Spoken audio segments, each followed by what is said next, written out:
Binisita ni Sultan Kudarat Mayor Dato Shamim Berwar Mastura ang Ladya Elementary School sa Barangay Ladya bilang suporta sa mga paaralan sa ilalim ng Bisita Eskwela. Ang kwentong suporta sa edukasyon mula kay Jen Garcia.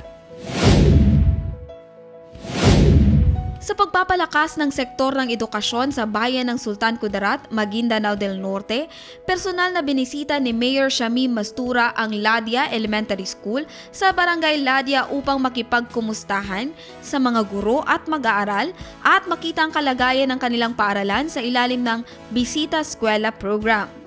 Layunin ng programang Bisita Eskwela na matukoy ang mga pangangailangan ng bawat paaralan at mapabuti ang kalidad ng edukasyon sa buong munisipalidad.